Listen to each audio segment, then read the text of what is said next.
Halo YouTube, balik lagi di channel kita. Kali ini kita bakal nge-review Honda HR-V yang terbaru nih, Turbo tipe SI.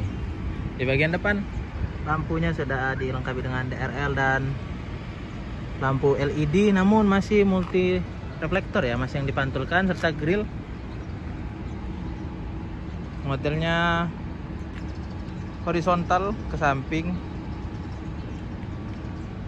dan juga logo Hondanya masih belum yang dilengkapi dengan radar. Di bagian bawah ada kisi-kisi untuk angin dan ada seal plate di bagian depan bawah. Untuk fog lamp tipis ya, model LED juga bergaris-garis, ada bar-barnya. Dan untuk HR-V ini bentuk kuncinya seperti ini, yang bisa dihidupkan dari luar. Kita tahan, apakah bisa dia? Apa kita kunci dulu? Kita hidupkan. Nah, dia langsung hidup. Lanjut, di bagian kaca depan sudah dilengkapi dengan sensor, namun hanya sekedar lane keeping assist dan juga ada adaptive cruise control. Di atas bagian depan panoramic roof ya sampai ke belakang, namun tidak bisa dibuka seperti HR-V yang gen pertama. Di bagian samping ada cladding warna hitam-hitaman, menandakan bahwa mobil ini adalah medium SUV atau crossover yang ke SUV-an. Untuk bagian ban di sini menggunakan Bridgestone Alenza dengan ukuran 225/50 ring 18 dengan velg berwarna gunmetal ya. Dan di bagian depan sudah dilengkapi dengan rem cakram. Di bagian spion sudah auto folding atau belum ya? Sepertinya belum. Dilengkapi dengan sein. Bagian dalam auto folding, langsung membuka saat pintu dibuka atau tidak terkunci. Di bagian sini ya, power window auto. Di bagian pengemudi ada pengunci kaca, pengunci pintu, electric mirror, sama elektrik untuk retract kaca. Di bagian sini softpad ya, namun ini softpad juga, dan hanya di bagian sininya plastik keras. Dan yang SI ini belum dilengkapi dengan electric seat, tapi sudah ada airbag di bagian samping pengemudi. Dan ini unitnya matic 2 pedal. Lanjut, di bagian atas terdapat 3 dummy tombol, namun 3-nya terisi seperti vehicle stability control, sensor parking, sama view monitor untuk di bagian spion kiri. Mari kita masuk ke dalamnya. Untuk kondisi mobilnya lumayan kotor ya, karena mobil yang dipakai. Lanjut kita ke bagian cluster speedometer. Sudah dilengkapi dengan RPM, kilometer per jam, indikator Econ, serta MID di bagian tengah. Harus diinjak rem ya, injak rem, push. Nah, itu baru mobilnya aktif seperti normal, karena tadi hanya dihidupkan melalui remote atau melalui kunci.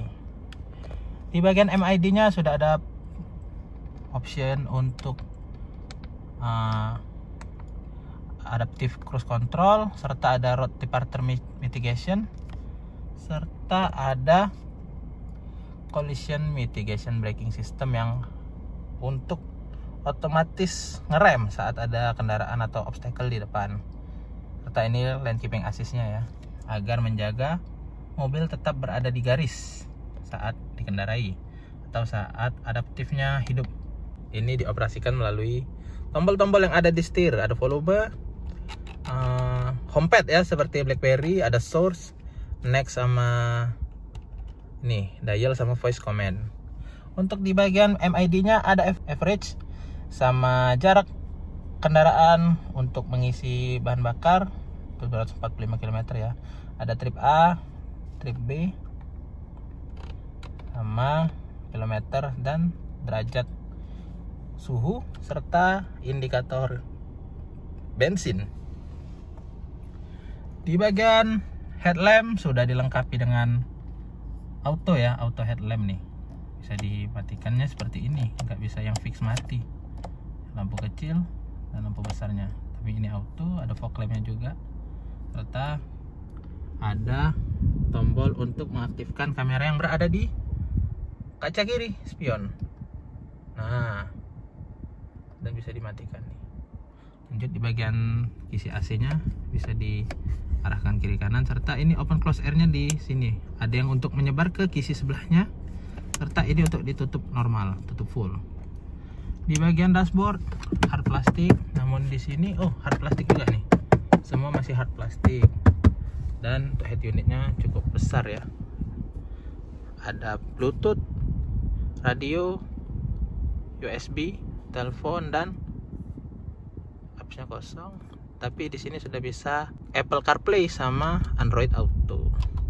Dan ada pengaturan untuk kamera belakang, lane watch, RDS, sama reset pabrik, jam, Bluetooth bahasa, dan audio. Di bagian bawahnya ada tombol hazard. Untuk pengaturan AC, dia fisik, bisa dirasakan dan bisa diputar. Pengaturannya lengkap, kaki, muka, dan untuk defogger depan dan belakang ada di sebelah sini. Untuk pengaturan suhunya dari low paling dingin 18 sampai 28 derajat paling panasnya. Untuk pemutaran AC-nya ada di sini. Seperti itu displaynya, dan di sini untuk mematikannya dan menghidupannya diputar saja. Ada open close air, ada AC on, AC off. Lanjut di bagian bawah ada ruang penyimpanan di bagian sini ya. Dan juga ada USB, serta ini desain menjadi charger USB biasa, USB A, belum Type C. Di bawah ada power outlet 180 watt maksimal, serta ada laci terbuka. Dan di bagian transmisi tuasnya ya, R, N, D, dan S untuk pedal shift. Di bagian bawah kita dapat menemukan tombol icon untuk penghematan bahan bakar, ada hill descent, sama di sini remnya sudah electric park brake, dan juga ada brake hold-nya lengkap seperti gen sebelumnya. Ada dua cup holder atau untuk menaruh botol ya, dan sini ada armrest yang empuk dilengkapi dengan kulit. Di bagian door trim ya, kita lihat bagian door trim penumpang bentuknya seperti ini. Ada list silvernya. Untuk di bagian power window black piano, dan ini bentuk kisi AC di bagian penumpang. Dia tidak 3 buah lagi, sudah normal, ada 2 buah.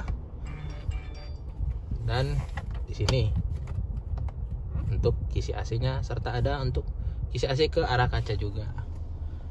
Di bagian kaca spion tengah dia belum elektrokromatik, masih manual ya.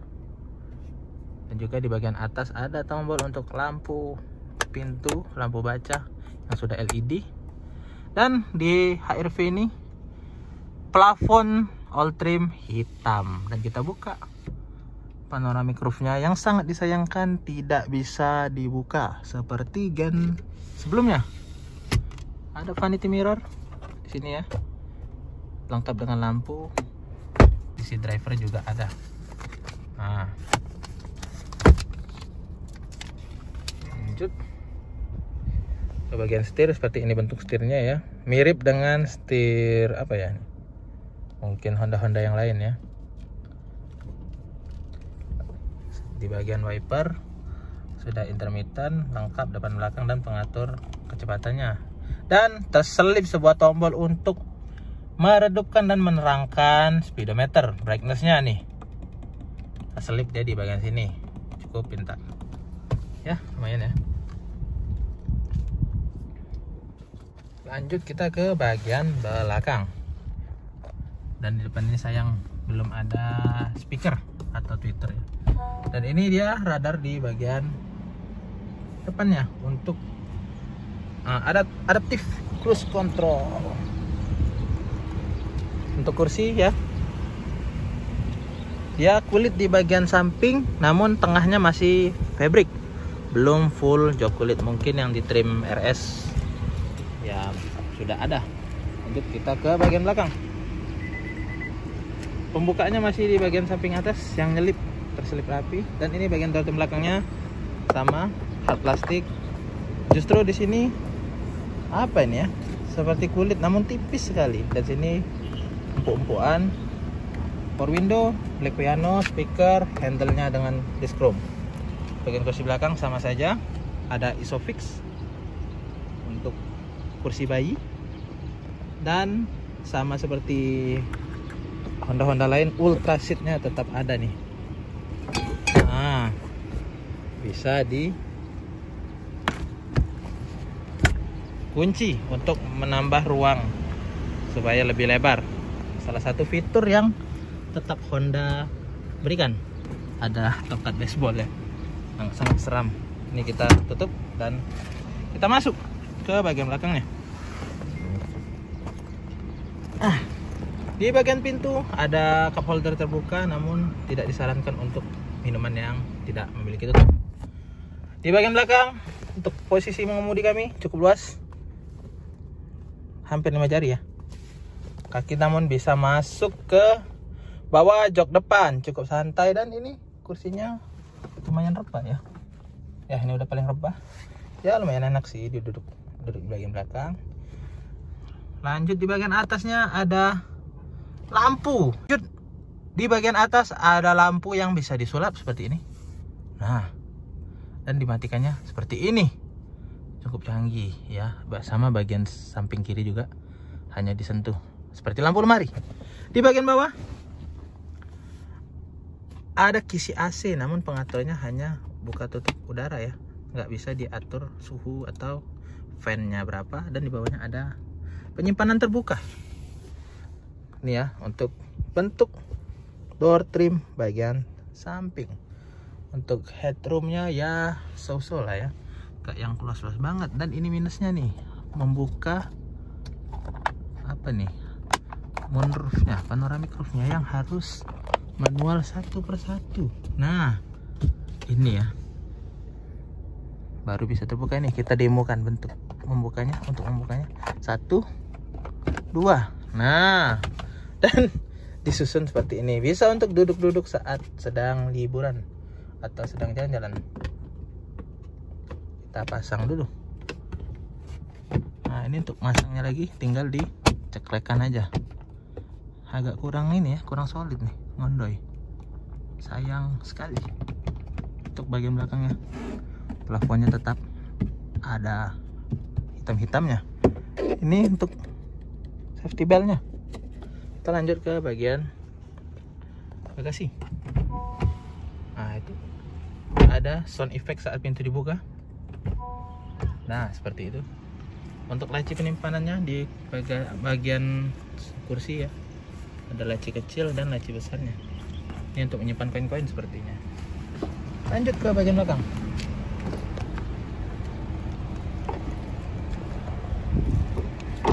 Sudah dilengkapi dengan shark fin antena dengan spoiler serta high mount stop lamp. Dan di bagian bawahnya ada wiper. Di bagian atasnya terselip washer. Dan ini bentuk lampu belakangnya memanjang. Berbeda dengan HR-V yang gen sebelumnya. Seperti ini bentuknya saat hidup, memanjang ya. Dan di bagian bawahnya itu ada lampu rem. Di sini lampu rem, dan itu ada lampu mundur yang masih bohlam. Sangat disayangkan. Serta dengan sennya juga masih bohlam. Di bagian bawah ada sensor parkir 4 buah. Dan ada emblem Honda HR-V-nya. Dan seperti ini bentuk bagasinya. Belum power tailgate, namun sudah ada slotnya mungkin di sini ya. Tapi ini belum power tailgate. Untuk bagian bagasinya cukup luas ya. Bisa kita lihat, ini bisa diangkat. Ya, tuh untuk penyimpanan di bawahnya. berat. Ada lampu di sisi kiri dan sisi kanan, dan serta ada penyimpanan yang cukup dalam di bagian kiri dan kanan, serta dilengkapi dengan emergency kit dan juga apa ini, dongkrak-dongkrakan mungkin. Kita lihat bagian bawahnya cukup berat nih. Nah, ini bannya full size dengan ban yang sama dan velg yang sama. Oke, mungkin itu aja review dari kami HRV SI tahun 2000 berapa ini? 2022 mungkin. Hari kita kelilingi, bentuknya seperti ini. Nih tuh lampu bagian depannya apabila dinyalakan. Sekian review dari kami. Terima kasih telah menonton. Jangan lupa di like serta di share kepada keluarga Anda yang ingin tahu tentang mobil HRV ini. Jangan lupa di komen juga mobil apa yang harus direview selanjutnya. Jangan lupa di subscribe ya, karena subscribe itu sangat penting untuk keberlangsungan hidup channel kami. Dan ini tadi kamera yang ada di bagian sisi kiri mobil. Oke, terima kasih. Assalamualaikum warahmatullahi wabarakatuh.